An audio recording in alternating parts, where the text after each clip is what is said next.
Start करने से पहले आप मेरे पुराने जो रोबोटिक्स के ऊपर मैंने लेक्चर डाले एक बार उनको पढ़ लीजिए। रोबोट की कॉन्फ़िगरेशन पढ़ लीजिए, रोबोट के पार्ट्स पढ़ लीजिए, क्योंकि आज का हमारा जो टॉपिक है रोबोटिक एंड इफेक्टर्स, ये उन्हीं में से एक है।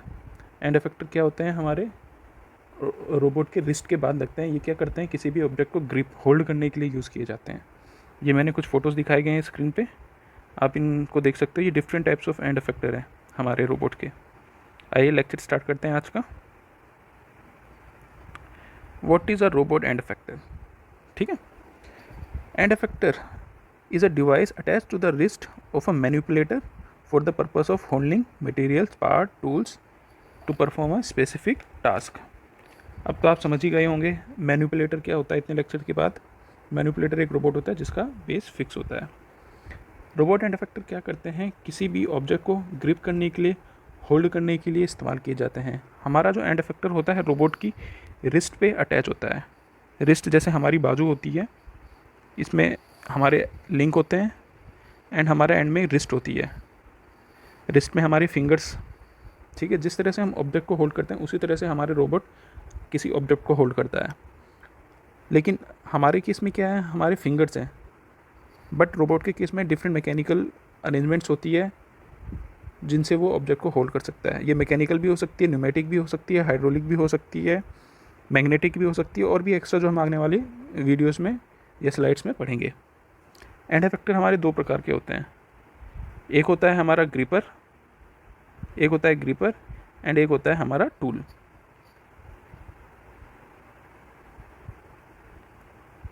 ग्रिपर में क्या होता है? हमारा ग्रिप यूज़ की जाती है किसी भी ऑब्जेक्ट को पकड़ने के लिए और उसको होल्ड करने के लिए। फिर हमारा होता है दूसरा टूल। टूल क्या होते हैं हमारे? टूल ने आपने देखा होगा कितने रोबोट्स क्या होते हैं, सीधा की सीधा मशीनिंग करते हैं। तो वहाँ पे कुछ ग्रिपिंग अरेंजमेंट ना करके हम एक टूल लगा दिया जाता है जो एक स्पेसिफिक टास्क को कंप्लीट करने के लिए होता है। जैसे हमारे गाड़ियों को स्प्रे करना होता है तो उसके लिए हमारा स्प्रे वाला अरेंजमेंट लगा दिया जाता है एंड इफेक्टर में, ठीक है। पेंट करने वाला होता है तो पेंटिंग वाली अरेंजमेंट कर दी जाती है। वेल्डिंग करने वाला होता है तो वेल्डिंग करने वाली अरेंजमेंट लगा दी जाती है। तो एंड ग्रिपर की जगह जब हमारा कोई स्पेसिफिक टास्क करनी हो तो टूल होता है, बाकी नॉर्मल मल्टी फंक्शन हमारा ग्रिपर होता है जो किसी चीज़ को होल्ड या ग्रिप करने के लिए यूज़ होता है। अगर हमारा एंड इफेक्टर ना हो तो हमारे रोबोट कैसे दिखेंगे? ये आप देख सकते हो, ये किसी काम की नहीं है रोबोट, क्योंकि जिस पर्पस को सर्व करने के लिए हमने उनको डिज़ाइन किया है वो ये काम ही नहीं कर पाएंगे बिना एंड इफेक्टर के लिए। तो किसी भी रोबोट में एंड इफेक्टर होना बहुत ज़रूरी है ताकि वो अपनी जॉब को कम्प्लीटली सक्सेसफुली कंप्लीट कर सके। अब हम पढ़ लेते हैं क्लासिफिकेशन ऑफ एंड इफेक्टर्स या ग्रिपर्स क्या होती है। ग्रिपर हमारा ग्रिप करने के लिए होता है, सिंगल ग्रिपर और डबल ग्रिपर। आप देख सकते हो यहाँ पे ये हमारा एक डबल ग्रिपर की अरेंजमेंट है। एक ग्रिपर ये है एंड एक ग्रिपर हमारा ये है। अगर हम ये दोनों हटा करके सिर्फ एक ग्रिपर लगाएं इसको, तो उसको हम बोलेंगे सिंगल ग्रिपर। तो यही डेफिनेशन हमारी कहती है, only one gripping device is mounted on the wrist. Wrist पे जब एक ही ग्रिपिंग डिवाइस माउंट होता है तो वो होता है सिंगल ग्रिपर। और जब हमारे दो इंडिपेंडेंट अलग अलग, यानी कि इंडिपेंडेंट, एक दूसरे पे वो डिपेंड नहीं करते हैं, ठीक है, दोनों अलग अलग जॉब करेंगे या दोनों एक ही जॉब को एक साथ यूज़ होंगे बट दोनों आपस में इंडिपेंडेंट नहीं है, तो तब होते हैं वो हमारे डबल ग्रिपर। एग्जाम्पल है two separate gripper mounted on a wrist for a loading and unloading application. जैसे कि हमारा एक रोबोट है, उसकी एंड पे, उसकी रिस्ट पे हमने दो ग्रिपर लगा दी, एक हमारा लोड करेगा, दूसरा हमारा अनलोडिंग करेगा। तो ये एक एग्जांपल है हमारा डबल ग्रिपर का। फिर आ जाते हैं हमारे internal gripper and external gripper. Internal gripper क्या होते हैं हमारे? वो ऑब्जेक्ट को इंटरनली ग्रिप करते हैं। जैसे कि आप देख पा रहे हैं यहाँ पे ये जो हमारा ग्रिपिंग किया है इसने इंटरनली ग्रिप कर रहा है इस जगह से एंड इस जगह से। ये कोई होलो बॉडी है, ये हमारे ग्रिपर्स हैं, ये दो ग्रिपर हैं, ये इस होलो बॉडी को अंदर से ग्रिप कर रहे हैं फ्रॉम इनसाइड। तो ये वाला हमारा हो गया इंटरनल ग्रिपर। जब हमारी बॉडी को बाहर से ग्रिप किया जा रहा है, ये यहाँ से ग्रिप कर रहा है एंड एक ये यहाँ से ग्रिप कर रहा है, तो ये हमारे हो गए एक्सटर्नल ग्रिपर। अब देख पा रहे हैं इसमें ये हमारा एक इंटरनल ग्रिपर का एग्जांपल दिखा रखा है मैंने, कैसे इसने अपने एंड इफेक्टर से अंदर की तरफ होलो ऑब्जेक्ट को ग्रिप किया हुआ है, एंड ये वाला एक एक्सटर्नल ग्रिपर का एग्जांपल दिखा रखा है। इसको डिलीट करते हैं। Next slide. फिर आते हैं हमारे soft gripper and hard gripper. Soft gripper क्या होता है, किसी डेलिकेट चीज़ को, ठीक है, किसी भी डेलिकेट चीज़ को ग्रिप करने के लिए जो हमारे यूज़ होते हैं उनको बोलते हैं हार्ड ग्रिपर। हार्ड ग्रिपर में क्या होता है, हमारा पॉइंट कांटेक्ट होता है। हार्ड ग्रिपर में हमारा पॉइंट कांटेक्ट होता है, एंड जो सॉफ्ट ग्रिपर होते हैं हमारे उनमें एरिया कांटेक्ट होता है। हमारी ये दो अरेंजमेंट होती है ग्रिप करने की। एक होती है हमारी फोर्स क्लोज़र, ये हमारी फोर्स क्लोज़र है, एंड ये वाली हमारी फॉर्म क्लोज़र है। ये आप देख सकते हो एक डायग्राम मेरा सॉफ्ट ग्रिपर का, किस तरह से इसने ये एक डेलिकेट बॉल को ग्रिप किया हुआ है और कितनी सॉफ्टली किया हुआ है। इसमें होता क्या है, सॉफ्ट ग्रिपर में हमारा, जैसे कि मैं आपको एक एग्जांपल देता हूँ, जब हम ब्लैक बोर्ड पे लिखते हैं तो हम एक चौक इस्तेमाल करते हैं जो सर्कुलर होती है। हम क्या करते हैं, उसको 4 जगह से ग्रिप करते हैं, 1 2 3 एंड 4, इन 4 जगह से ग्रिप करते हैं। हमारी फोर्सेज ऐसे लगती हैं, इसकी एक फोर्स यहाँ लग रही है, इंटरनली फोर्स लग रही है, ऐसे फोर्स लग रही है, एंड ऐसे फोर्स लग रही है। ये हम इस तरह से फोर्स लगा रहे हैं। एंड दूसरा हमारा जो ग्रिपिंग हो रही है वो हो रही है हमारी स्क्वायर ग्रिपिंग। इसमें एक ऑब्जेक्ट दिखाया हुआ है स्क्वायर, इसको हम ग्रिप कर रहे हैं। सेम ये भी एक अरेंजमेंट है, इसमें हमारी फोर्सेज ऐसे लग रही है, इस प्रकार से लग रही है, इस प्रकार से लग रही है, इस प्रकार से लग रही है। फोर्स क्लोजर में हमारा क्या हो रहा है, तो जैसे मेरा ये ऑब्जेक्ट है स्क्वायर शेप का, इसमें मेरा जो चौक है सेम वेट और सेम डेंसिटी की है। इस केस में क्या हो रहा है, मेरा जो ये फॉर्म है ये मेरा स्क्वायर फॉर्म है, तो इसमें मैं अपनी चारों फिंगर्स को बहुत आराम से ग्रिप कर पाऊँगा। एंड एज़ कम्पेयर टू मेरा ये जो फोर्स वाला था, यहाँ पे मैं क्या कर रहा हूँ, फोर्स अप्लाई कर रहा हूँ, और यहाँ पे मैं क्या कर रहा हूँ, ये जो फॉर्म है, जो इसका स्क्वायर शेप है, इसकी वजह से अपनी ग्रिप बना रहा हूँ। तो मेरे को इस वाले केस में, दिस स्क्वायर वाले केस में एक अच्छी ग्रिप मिलेगी सेम वॉल्यूम और सेम डेंसिटी की जॉब के साथ। इसलिए आप लोग देखेंगे कि कितनी जो फॉरेन की यूनिवर्सिटीज़ होती हैं उनमें जो चौक होती है वो स्क्वायर शेप की यूज़ की जाती है। वो इसलिए की जाती है हमारी, ताकि ग्रिप अच्छी मिले हमको और हम आराम से बैकबोर्ड पे लिख पाएँ। तो यही अंतर हो गया। फोर्स में क्या है, हम यहाँ इस वाले केस में क्या है, ज़्यादा फोर्स अप्लाई कर रहे हैं, एंड इस वाले में क्या कर रहे हैं, हम इसके फॉर्म का फ़ायदा उठा रहे हैं, इसके शेप का फ़ायदा उठा रहे हैं एक अच्छी ग्रिपिंग के लिए। Next slide. फिर आते हैं हमारे फोर्थ टाइप की classification, active gripper and passive gripper. Active gripper क्या होते हैं, gripper equipped with sensor. Passive gripper होते हैं ग्रिपर विदाउट सेंसर, यानी कि जिनमें सेंसर होता है उनको एक्टिव ग्रिपर बोलते हैं, जिनमें सेंसर नहीं होता वो पैसिव सेंसर होते हैं। एक्टिव ग्रिपर क्या करते हैं, जैसे उनमें विजन टाइप सेंसर लगा होगा या किसी और दूसरे प्रकार का सेंसर हो, जैसे कि कैमरा हो सकता है। वो क्या करता है, चीज़ों को स्टडी करता है, फिर उसके बाद कंट्रोलर पे कमांड भेजता है कि हाँ मेरे सामने ये ऑब्जेक्ट आ रही है। कंट्रोलर उसको कमांड देगा कि हाँ उसको पिक करो, देन वो क्या करेगा, उस ऑब्जेक्ट को पिक करेगा। इसमें जैसे हल्की फुल्की मिसअलाइनमेंट होती है हमारे एक्टिव ग्रिपर में, सेंसर उसको सेंस करके स्टडी करके उसको रिमूव करके ऑब्जेक्ट को पिक करता है। एरर जैसे कि मेरा ये ऑब्जेक्ट है, मान लीजिए ये कोई ऑब्जेक्ट है, इसको पिक करना है, एंड मेरा ग्रिपर क्या है, यहाँ पे है, एक यहाँ पे उसका जॉ है और एक जॉ उसका यहाँ है। तो आप देख पा रहे हैं कि ये हल्का सा बाहर है, तो क्या करेगा सेंसर, एरर भेजेगा इसको और जॉ को वापस पोजीशन पे ले आएगा, यहाँ पे एंड यहाँ पे। इससे क्या है, मेरा एक्यूरेटली ऑब्जेक्ट को वो होल्ड कर पाएगा हैंड ग्रिपर। ये हमारा होता है एक्टिव ग्रिपर में। फिर हमारे होते हैं कुछ अलग अलग प्रकार के ग्रिपर, जैसे कि मेरा मैकेनिकल ग्रिपर हो गया, सक्शन ग्रिपर हो गया, मैग्नेटिक ग्रिपर हो गया, एडिसिव ग्रिपर हो गया। सबसे पहले मैकेनिकल ग्रिपर। मैकेनिकल आप समझ ही पा रहे हो कि पूरा मैकेनिकल है, इसमें कोई एक्सटर्नल डिवाइस नहीं लगा, पूरा मैकेनिकल चीज़ों का इस्तेमाल किया गया है उसको बोलते हैं मैकेनिकल ग्रिपर। ये लेस वर्सेटाइल होते हैं, less flexible and less costly. ठीक है, इसमें जो मैकेनिकल फिंगर्स होती हैं इनको जॉ बोलते हैं। आइए देख लेते हैं हम कुछ ग्रिपर मैंने इस दिखाया है यहाँ पे, उनको स्टडी कर लेते हैं कैसे होता है।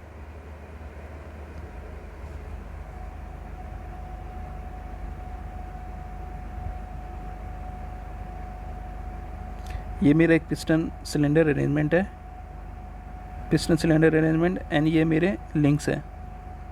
ये एक मेरा जॉइंट है, एक जॉइंट यहाँ पे है, एक जॉइंट यहाँ पे है, एंड यहाँ पे ये ग्रिपर्स लगे हुए हैं, ये 2 ग्रिपर है। होता क्या है, जब मेरी ये पिस्टन पीछे की मूव करेगी, पीछे मूव करेगी मेरी पिस्टन, तो मेरी ये जो आर्म्स है, ये जो थीटा है ये कम होगा, अंदर की तरफ मूव करेगा ऐसे एंड ऐसे। फिर उसके बाद मेरा क्या होगा, ये अंदर की मूव करेगा, ये यहाँ पे एक लिंक है, लिंक की वजह से मेरा ये ऊपर मूव करेगा। तो इससे क्या होगा, मेरा जो ऑब्जेक्ट अंदर पकड़ा हुआ है इसको ये छोड़ देगा, ठीक है, उसको फ्री कर देगा। फिर मेरा दूसरा केस आता है जब मेरी पिस्टन ऐसे मूव करती है, एरो के ऐसे। इस केस में मेरा क्या हो रहा है, जब मेरी पिस्टन ऐसे मूव करेगी तो मेरी ये जो 2 लिंक है ये लिंक करेंगे ऊपर की तरफ मूव, ये मेरा थीटा बढ़ेगा, थीटा विल इंक्रीज। देन ये जो मेरे लिंक है ये करेंगे नीचे की तरफ को मूव, और जो मेरा ये ऑब्जेक्ट है ये इसको होल्ड करेगा, इसको पकड़ लेगा। ये मेरी फंक्शन हो गई ग्रिपर लाइक लिंकेज एक्चुएटर। दूसरा मेरा होता है ये अरेंजमेंट का, सेम इस अरेंजमेंट भी मेरा क्या एक पिस्टन सिलेंडर अरेंजमेंट होती है। ये मेरी पिस्टन सिलेंडर अरेंजमेंट है, पिस्टन मेरी यहाँ को मूव करेगी इस डायरेक्शन में। देन मेरे ऑब्जेक्ट ये जो मेरी एल्बोज़ हैं ये मूव करेंगे नीचे की तरफ, ये इनकी डायरेक्शन होगी। इनमें ये जो बॉडी है इसको बोलते हैं हम swing block, SWING, swing block. इसकी अरेंजमेंट इस प्रकार होती है, ये एक मेरा सिलेंड्रिकल होता है, इसमें ये 2 मेरे लिंक लगे रहते हैं और अंदर से ये खाली होता है, यहाँ पे मेरा एक लिंक होता है। तो इस टाइप का ये एक लिंकेज है स्विंग ब्लॉक। तो वर्किंग देख लेते हैं इसको। पिस्टन मेरी पीछे को मूव करी, ये अरेंजमेंट मेरी पीछे को आई। स्विंग ब्लॉक्स में जो लिंक्स हैं, जो एक वर्टिकल लिंक मैंने अभी दिखाया, उनकी वजह से मेरा ये जो जॉज है ये नीचे को गई, इससे क्या है मेरा ऑब्जेक्ट होल्ड हुआ। फिर दूसरी अरेंजमेंट होती है मेरी, पिस्टन बाहर इस तरफ को मूव करी, ऐसे मूव करी, स्विंग ब्लॉक में मूवमेंट हुई, देन मेरी जो जॉज हैं वो ऊपर की तरफ मूव करी, इससे क्या हुआ मेरा जो ऑब्जेक्ट था इसके अंदर वो फ्री हो गया। तो ये वर्किंग हो गई मेरी मैकेनिकल ग्रिपर की। नेक्स्ट ग्रिपर में चलते हैं। अब आता है मेरा थर्ड टाइप का ग्रिपर। ये एक अरेंजमेंट होती है मेरी रैक और पिनियन की अरेंजमेंट होती है। यहाँ पे ये मेरा पिनियन है, जो छोटा गियर होता है, ये मेरा पिनियन है, एंड ये मेरा गियर है, ये जो डॉट डॉट डॉट में दिखाया गया है। इसका क्या है, हमारा रेडियस इन्फिनाइट होता है, ये स्ट्रेट टीथ वाला होता है। इसमें होता क्या है, जब मेरा ये पिनियन छोटा गियर मूव करेगा क्लॉकवाइज, तो मेरा जो ये वाला है नीचे वाला गियर है ये मूव करेगा बाहर की तरफ को, जो ये एरो दिखाया गया है, एंड जो ये ऊपर वाला है ये मूव करेगा इस तरफ को। आप देख पा रहे हैं जो ये नीचे वाला गियर है मेरा इस जॉ से अटैच है, एंड ऊपर वाला जो है मेरा गियर इस वाली जॉ से अटैच है। तो इससे क्या होगा, मेरा अंदर की तरफ को आएगा, तो इससे क्या होगा, मेरा होल्ड, ऑब्जेक्ट को होल्ड करेंगे। फिर जब मेरा पिनियन करेगा रोटेट मेरा एंटी क्लॉकवाइज, देन मेरा ऊपर वाला जॉ करेगा इस डायरेक्शन में मूव, एंड नीचे वाला जॉ करेगा मेरा इस डायरेक्शन में मूव। देन इससे क्या होगा, मेरा जॉज दोनों अलग अलग जाएंगे, तो मेरा जो अंदर ऑब्जेक्ट पकड़ा है उसकी ग्रिप ख़त्म हो जाएगी और वो नीचे चला जाएगा। ये कुछ एंड ग्रिपर दिखाए गए हैं मैकेनिकल, इस तरह के होते हैं अरेंजमेंट। नेक्स्ट स्लाइड पे चलते हैं। अब आता है मेरा ग्रिपर विथ कैम एक्चुएटर। इसमें कैम एंड फ्लोवर वाला अरेंजमेंट होता है।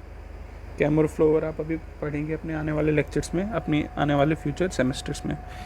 इसमें क्या है, मेरा सेम वही अरेंजमेंट है, एक पिस्टन सिलेंडर की अरेंजमेंट है। ये मेरा एक पिस्टन है सिलेंडर। जब मेरा पिस्टन यहाँ को मूव करेगा बाहर की तरफ को, जो ये एरो दिखाया गया है, तो इनिशियली मेरी ये जो रोलर्स हैं, रोलर्स मेरे इनिशियली यहाँ रहे होंगे, एक रोलर यहाँ रहा होगा, एक रोलर यहाँ रहा होगा। जब मेरी पिस्टन बाहर की तरफ घूमी तो रोलर्स ने ये पोजीशन जो इसमें दिखाई गई है, ये पोजीशन इन्होंने आ गए हैं। तो इस पोजीशन पे आने के बाद मेरा क्या हो रहा है, ये यहाँ पे एक स्प्रिंग एक्शन है जो एनर्जी एब्जॉर्ब करता है, ठीक है। तो जब ये मेरा रोलर बाहर की तरफ आ गए हैं तो मेरी जो ग्रिप है वो अंदर की तरफ को जा रहे हैं, ये ग्रिपर। तो मेरा जो ऑब्जेक्ट है अंदर होल्ड हो जा रहा है। वहीं जब मेरी ग्रिपर ये जो मेरी पिस्टन है अंदर की तरफ जाएंगी तो मेरी जो रोलर्स है बाहर की तरफ को आएंगे, एंड जो इन दोनों के बीच का गैप है वो बढ़ जाएगा। फिर इससे होगा क्या, मेरा ये गैप बढ़ेगा तो मेरा जो बाहर वाला गैप है, जो मेरे ग्रिपर्स का गैप है, वो भी बढ़ेगा। इससे क्या है, मेरा जो ऑब्जेक्ट अंदर ग्रिप किया हुआ था वो फ्री हो जाएगा। तो इस तरह से मेरे मैकेनिकल ग्रिपर जो हैं ऑब्जेक्ट को होल्ड करते हैं और रिलीज़ करते हैं। ये एक ग्रिपर दिखाया गया है, एक mechanical gripper cam and actuator type का। इसको आप देख सकते हैं, दूसरी इसकी ड्राइंग है। ये जो आप अपने एग्जाम्स में बनाएंगे, इन ड्राइंग को आराम से देख करके, इनको पढ़ करके, इनकी थ्योरी लिख लीजिए, आप अपने नोट्स बना लीजिए ताकि आपके फ्यूचर में काम आ सकें। अब मेरे आते हैं vacuum type grippers. Vacuum type gripper में मेरी 2 सक्शन बॉल यूज़ होती हैं, जैसे ये दिखाई गई, एक सक्शन बॉल, एक सक्शन कप। ये मेरा रिस्ट है, ये मेरे एंड इफेक्टर्स हैं, एंड ये मेरे सक्शन कप हैं। ये मेरा जो ऑब्जेक्ट है एक प्लेट है जिसको मेरे को पिक करना है। इसमें होता क्या है मेरा, ये मैं आपको वर्किंग बताता हूँ इसकी।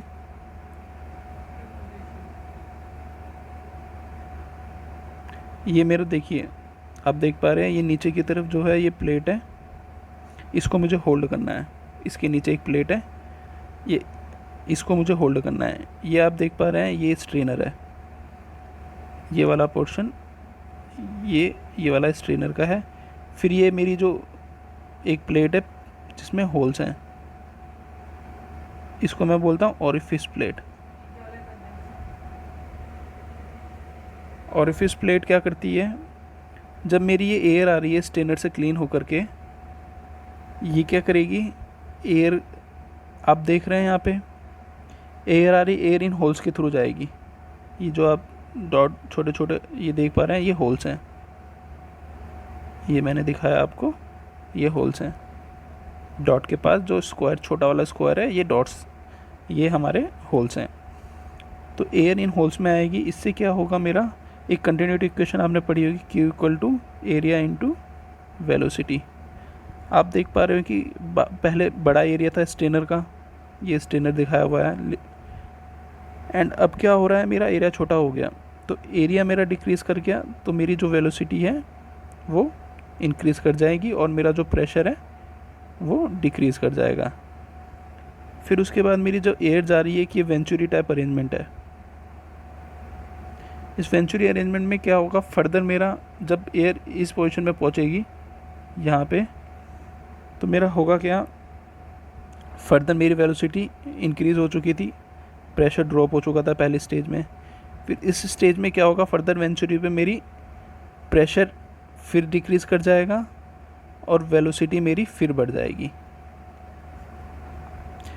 तो जब यहाँ पे प्रेशर डिक्रीज़ हो गया तो यहाँ पे प्रेशर इतना कम हो जाएगी कि जो एटमॉस्फेरिक प्रेशर है उससे भी यहाँ कम हो जाएगा, जिसकी वजह से इस वाली पाइपलाइन में मेरा वैक्यूम क्रिएट हो जाएगा, और वैक्यूम क्रिएट होते ही मेरा जो कप है ऑब्जेक्ट को होल्ड कर लेगा।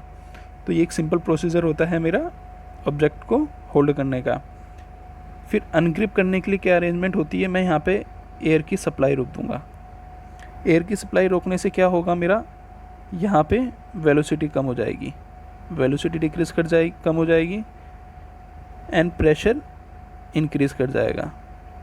पहले मेरा नेगेटिव प्रेशर की वजह से मेरा ग्रिप हो रहा था, अब प्रेशर ग्रिप इंक्रीज हो गया है, तो अब होगा क्या, मेरा जो सेल्फ वेट की वजह से जो प्लेट का वेट होगा, वो जो वैक्यूम मैंने बनाई थी उतना वैक्यूम नहीं रह पाएगा, उसकी वजह से मेरा क्या होगा, ऑब्जेक्ट ड्रॉप हो जाएगा, नीचे गिर जाएगा या नीचे रख दिया जाएगा।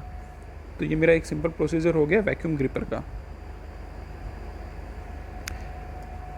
फिर आते हैं हमारे मैग्नेटिक ग्रिपर। मैग्नेटिक ग्रिपर क्या होते हैं, हमारे जो मैग्नेट होती है जिन ग्रिपर्स में, इनकी खासियत क्या होती है, ये सिर्फ मैग्नेटिक मटेरियल्स को ही पकड़ने के लिए काम आते हैं। जैसे स्टील हो गया, उसको ये पकड़ लेंगे, लेकिन जैसे एसएस होती है स्टेनलेस स्टील, उसको ये नहीं पकड़ पाएंगे क्योंकि स्टेनलेस स्टील में मैग्नेटिक प्रॉपर्टी नहीं होती है। दो तरह के मैग्नेट यूज़ कर सकता हूँ मैं, या तो इलेक्ट्रोमैग्नेट या परमानेंट मैग्नेट। इलेक्ट्रोमैग्नेट कौन सी है, जिसको मैं इलेक्ट्रिसिटी दे करके मैग्नेट बनाता हूँ, उसको मैं बोलता हूँ इलेक्ट्रोमैग्नेट। इसको पिक करने में बहुत कम टाइम लगता है, अलग अलग साइज़ के ऑब्जेक्ट को पकड़ लेती है ये। डिसएडवांटेज क्या है कि जब मेरा होल्ड हो जाती है ऑब्जेक्ट, मैंने छोड़ दिया, होल्ड करने के बाद उसको छोड़ दिया, तो मेरा जो ऑब्जेक्ट है उसके अंदर कुछ हल्के फुल्के मैग्नेटाइजेशन रह जाएगी, उसको मैं बोलता हूँ रेजिडुअल मैग्नेटिज्म। तो एक उसका ये नेगेटिव इफेक्ट है। स्ट्रिपिंग इफेक्ट अभी मैं आपको बताऊंगा। स्ट्रिपिंग इफेक्ट क्या होता है, किस तरह से मैं ऑब्जेक्ट को अलग कर रहा हूँ अपनी मैग्नेट से, इसको बोलते हैं हम स्ट्रिपिंग इफेक्ट। तो मैं आपको बताऊंगा अभी कैसे ये मैकेनिज्म होता है और किस तरह से स्ट्रिपिंग इफेक्ट होता है। ये एक मेरी अरेंजमेंट दी गई है, ये मेरा ऑब्जेक्ट है, ये मेरा स्क्वायर शेप का ऑब्जेक्ट है जो मुझे होल्ड करना है, ये जो दिखाया गया है, एंड ये मेरा ग्रिपर है, ये मेरा यहाँ से कनेक्टेड है। इसमें क्या है, इनिशियली या तो ये मैग्नेट हो सकता है या इलेक्ट्रोमैग्नेट हो सकता है जो करंट से पैदा होगी। तो अगर ये मैग्नेट है, मान लेते हैं हमारा ये मैग्नेट वाला केस है, तो हो क्या रहा है, मेरी इस मैग्नेट की वजह से कुछ मैग्नेटिक फील्ड पैदा हो रही है। तो जब भी मैंने इसको स्टील प्लेट के साथ कनेक्ट कर रहा हूँ तो ये मैग्नेटिक फील्ड ट्रांसफ़र हो जा रही है स्टील प्लेट में। स्टील प्लेट में ट्रांसफ़र होकर के क्या हो रहा है, मेरी स्टील प्लेट मैग्नेटाइज हो जा रही है, जिसकी वजह से मेरी ये ग्रिपिंग हो जा रही है और मैं ऑब्जेक्ट को उठा पा रहा हूँ। फिर अगर मेरे को ऑब्जेक्ट छोड़ना है तो उसके लिए मेरे क्या अरेंजमेंट है, यहाँ पे एक स्टील पिन दिखाई गई है, स्टील पिन, ये तो दिखाता हूँ, ये एक स्टील पिन है। होगा क्या, मेरा जब मेरे को ऑब्जेक्ट छोड़ना है तो मैं यहाँ पे ये होल्स होते हैं इस मैग्नेट में, मैं इस पिन को इंसर्ट कर दूंगा इसके अंदर। इससे क्या होगा, मेरी जो मैग्नेटिक के अफेक्ट है स्टील पे थोड़ा कम हो जाएगा, क्योंकि अब मेरी जो मैग्नेटिक फील्ड आएगी वो एक स्टील पिन के अंदर चली जाएंगी, जिससे क्या है, मेरी स्टील मैग्नेटाइज हो जाएंगी और यहाँ जो प्लेट पे है मैग्नेटाइजेशन इफेक्ट थोड़ा कम हो जाएगा, जिसकी वजह से अपनी ये जो स्टील है ये ड्रॉप हो जाएगी या छोड़ दी जाएगी।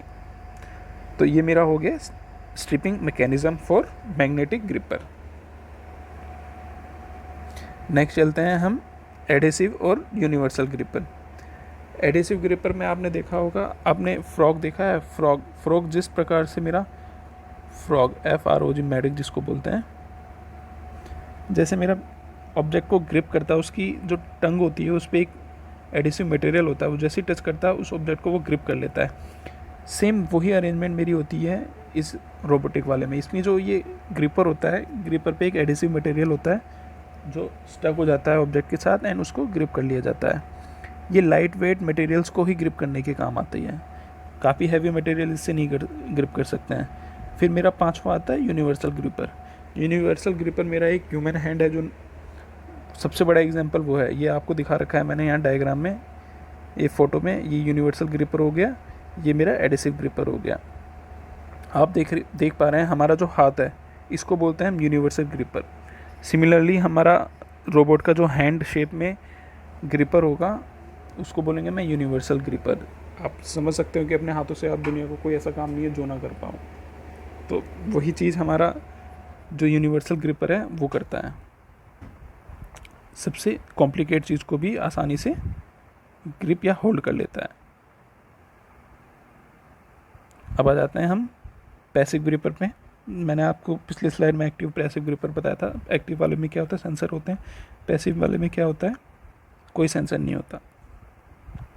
पैसिव ग्रिपर में होता क्या है कि ये मेरी दो ऑब्जेक्ट दिखाए गए हैं, एक प्लेट है मेरी, पहले मैं एग्जांपल से बताता हूँ। ये प्लेट है मेरी, पीसीबी प्लेट मान लेते हैं, प्रिंटेड सर्किट बोर्ड। इसमें होल्स हैं, 1 होल, 2 होल, 3 होल, इस प्रकार से होल हैं।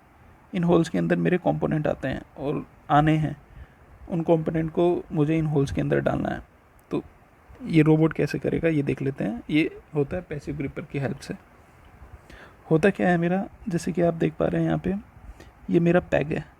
पैग में क्या बोलता, किसी भी टाइप की इंसर्ट करता हूँ किसी होल के अंदर, उस मटेरियल को मैं पैग बोल रहा हूँ।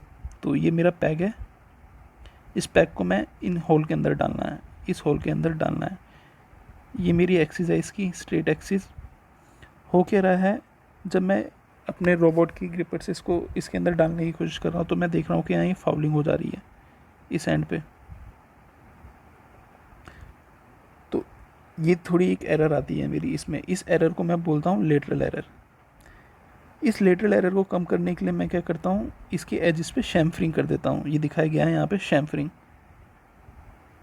शैम्फरिंग दिखाई गई है। ये शैम्फरिंग मतलब प्लेट को, जैसे पहले ये इनिशियली ऐसी होती थी होल, अब फाइनल करके इसको मैं शैम्फर करके इस तरह से कर देता हूँ। तो ये होती है शैम्फरिंग, इसको शैम्फरिंग बोलते हैं। तो मैंने यहाँ इसको शैम्फरिंग कर दिया। तो इससे क्या होगा, मेरा ऑब्जेक्ट स्ट्रेट तो चला जाएगा, लेकिन जब अगर मेरा एंगुलर डायरेक्शन में आता है, जो ये एंगुलर दिखाई हुई है, तो यहाँ पे मेरा एरर आने के चांस हो जाते हैं। तो इसको मैं बोलता हूँ एंगुलर एरर। अब इन दोनों प्रॉब्लम को हटाने के लिए मेरा सल्यूशन क्या होता है, मैं करता हूँ रिमोट सेंटर कंप्लायंस का इस्तेमाल, जिसको मैं बोलता हूँ RCC। इसमें क्या होता है, ये मेरा ग्रिपर है, रिस्ट है, इसमें ये एक लिंक ये बना हुआ है, एक लिंक ये बना हुआ है, एंड एक ये प्लेट है यहाँ पे। इस प्लेट को मैंने 4 लिंक से जॉइन कर दिया है। ये मेरे जॉज है, एक जो ये हो गया, एक जो ये हो गया, और ये मेरा बीच में जो पकड़ा गया है ये है मेरा पैक। हो क्या रहा है मेरा, इसकी हेल्प से मैं, क्योंकि ये मेरे लिंक्स आ गए, तो मैं आराम से हल्का ऐसे वाइब्रेट करके हल्का फुल्का मैं अपना ऑब्जेक्ट इन होल्स के अंदर आराम से, इन होल्स के अंदर आराम से फिट कर सकता हूँ।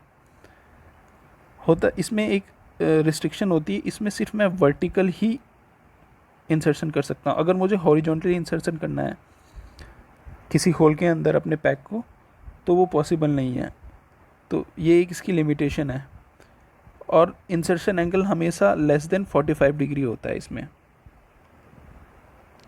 और cannot be used in chamfer insertion task. जैसे मेरा चैम्फर वाली कोई ऑब्जेक्ट इस तरह का चैम्फर है, अगर मुझे इंसर्शन उसमें करना है तो मेरा ये वहाँ पे यूज़ नहीं होगा, जिसमें मेरी ये फॉल्ट होने के चांसेस हो जाते हैं। ये सिर्फ स्ट्रेट जो होल्स हैं, स्ट्रेट उन होल्स के अंदर ये एकदम इंसर्ट करने के लिए यूज़ किया जाता है। तो इसका इस्तेमाल करके मैं अपना PCB सर्किट बोर्ड को एलिमेंट्स के साथ तैयार कर सकता हूँ। ये मेरा प्रोसीजर होता है पैसिव ग्रिपर्स का। तो आज के इसके साथ, इस स्लाइड के साथ मैं आज का लेक्चर अपना समाप्त करना चाहूँगा। मिलते हैं आपको अगले लेक्चर में, तब तक के लिए धन्यवाद।